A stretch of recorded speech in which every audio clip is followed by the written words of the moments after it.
And Trade Union Federation COSATU says South Africa needs more companies to play their part in empowering workers by adopting the country's employee share ownership plans. The body is of the view that the future success of worker shareholding schemes requires more political will. Business reporter Ntokozo Khumalo discussed this matter with COSATU's second Deputy President Duncan Luvuno at the Worker Share Ownership Conference earlier today, which was addressed by President Cyril Ramaphosa. According to Minister Ibrahim Patel, over 500,000 workers have been empowered in the country through the employee ownership share schemes. But have we made enough dent in transforming the country and putting the power back in workers' hands? I am now joined by Duncan Luvuno, who is the second Deputy President for COSATU, for those details. Thank you so much for talking to us. Now, a lot of data was released today at this inaugural conference. Are you impressed by the improvements that have been made in empowering workers? As COSATU, maybe first and foremost, we must commend this first inaugural workshop of ESOPs, that the Department of Industry and Trade have made a point that at least it's a step in the right direction, that we are now starting a dialogue, a thorough dialogue, rather than doing cosmetic changes to listings of ESOPs. We are saying that, yes, compared to 2019, we are having more companies through the Companies Act, which they are more or less forced to have a share, or encouraged to have employees that they must have a share in the companies. But it is a step it's comforting that it's a step in the right direction, but we cannot boldly say that we are happy with the pace that have been the pace that we are doing. And now we're also seeing some of the changes that are being proposed, or that we've seen really happening, actually, is making ESOPs more inclusive. Originally, they were to drive transformation, right, and close that inequality gap, but now including all races in the country. What is COSATU's stance on that?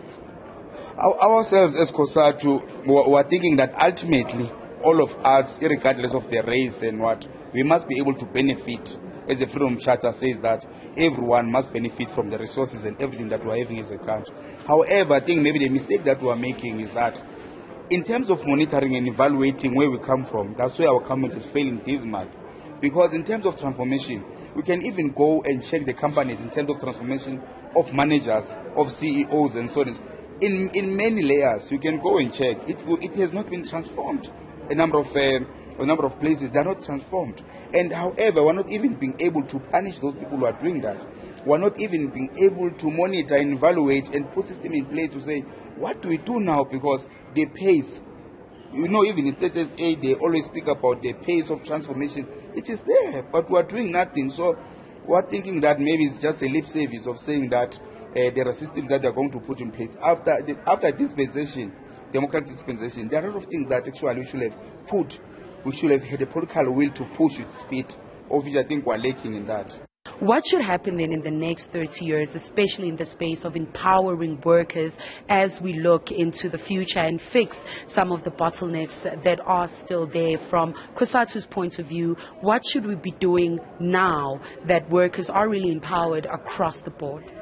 I think ourselves as COSATU, honestly, our observation and analysis are that a lot has been done. At this particular juncture, we know that we are having a most progressive labor laws.